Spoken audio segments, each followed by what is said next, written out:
Hi friends, మనమైతే ఈరోజు type C Jack అయితే చేంజ్ చేస్తున్నాము. కస్టమర్ వచ్చేసి ఇరిగిపోయిన జాక్ పెట్టడం వల్ల మొబైల్ యొక్క జాక్ కూడా డ్యామేజ్ అయిపోయింది. ఇది వచ్చేసి శాంసంగ్ మొబైల్ది.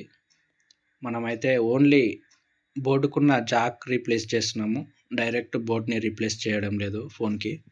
చాలామంది ఏం చేస్తున్నారంటే ఛార్జింగ్ ఎక్కకపోయినా, మైక్ రాకపోయినా డైరెక్ట్ ఆ బోర్డ్ చేంజ్ చేయడం జరుగుతుంది. అలా చేంజ్ చేయడం వల్ల ముఖ్యంగా శాంసంగ్ మొబైల్ మోడల్స్లో ఆఫ్ ఫ్లైట్ మోడ్ ప్రాబ్లం కానీ, నెట్వర్క్ ప్రాబ్లం కానీ, లో నెట్వర్క్ ప్రాబ్లం కానీ వస్తుంది.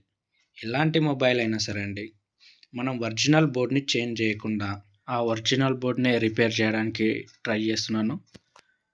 ఒరిజినల్ బోర్డ్ని రిపేర్ చేయడం వల్ల మనకి ఎలాంటి ప్రాబ్లం రాదు.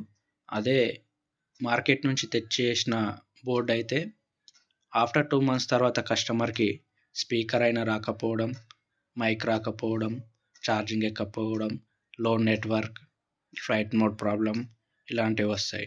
చాలా వరకు మొబైల్ డెడ్ అయ్యే అవకాశాలు కూడా ఉంటాయి. ఛార్జింగ్ బోర్డ్ మార్చడం వల్ల మైక్ పని చేయకపోయినా, హెడ్సెట్ పని చేయకపోయినా, స్పీకర్ పని చేయకపోయినా చాలామంది సీసీ బోర్డ్ చేంజ్ చేయడం వల్ల మొబైల్ డెడ్ అవుతున్నాయి. నేను గమనించినంతవరకు నా దగ్గరకు వచ్చిన మొబైల్ డెడ్ అయ్యి వచ్చిన మొబైల్స్లలో 50% ఛార్జింగ్ బోర్డ్ మార్చడం వల్ల మొబైల్స్ డెడ్ అయినాయి. ఎలా అంటే డూప్లికేట్ ఛార్జింగ్ బోర్డ్లో అన్ని కంపోనెంట్స్ ఉండవండి. రెసిస్టర్స్ కానీ, కెపాసిటర్స్ కానీ, డయోడ్స్ కానీ. ఒరిజినల్ బోర్డ్లో 10 ఉంటాయి, డూప్లికేట్ బోర్డ్లో 5-6 ఉంటాయి. ఫుల్ సర్క్యూట్ ఉండదు. అలా ఫుల్ సర్క్యూట్ ఉండకపోవడం వల్ల మనం ఛార్జింగ్ పెట్టినప్పుడు ఆ లోడ్ అనేది డైరెక్ట్ మదర్ బోర్డు పైన పడి మదర్ బోర్డ్ అనేది డెడ్ అవ్వడం జరుగుతుంది. అందుకే మ్యాక్సిమం వీలైనంత వరకు నేను ఒరిజినల్ బోర్డుని రిపేర్ చేసి ఇవ్వడం జరుగుతుంది కస్టమర్కి. ఇలా చేయడం వల్ల అతి తక్కువ బడ్జెట్లో రిపేర్ కూడా అయిపోతుంది, ఒరిజినల్ బోర్డు ఉంటుంది. ఇది నా first video, basic knowledge video. ఇంకా డెప్త్ లెవెల్ నాలెడ్జ్ వీడియోస్ కూడా ఇంకా చాలా చేద్దాం అనుకుంటున్నాను.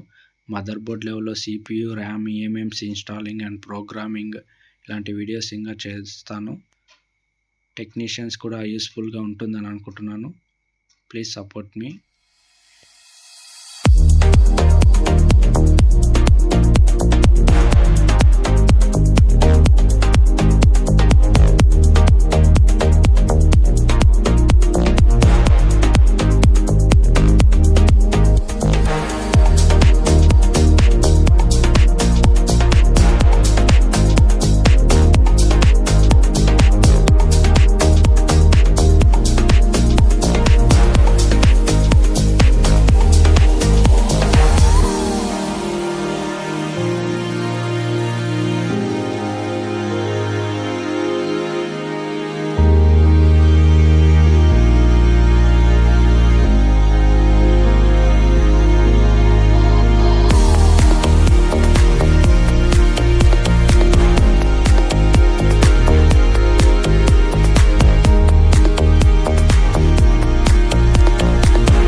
సక్సెస్ఫుల్గా మొబైల్ రిపేరింగ్ అయితే జరిగింది. జస్ట్ బేసిక్ వీడియో మాత్రమే. ఇంకా మనం డెప్త్ లెవెల్లో మదర్ బోర్డ్ డెడ్ మొబైల్స్ కూడా రిపేర్ చేసాము. ఎలాంటి మొబైల్స్ ఉన్నా మనం విజిట్ అవ్వండి. Please visit Ayyappa Nandini mobiles. Thank you for watching.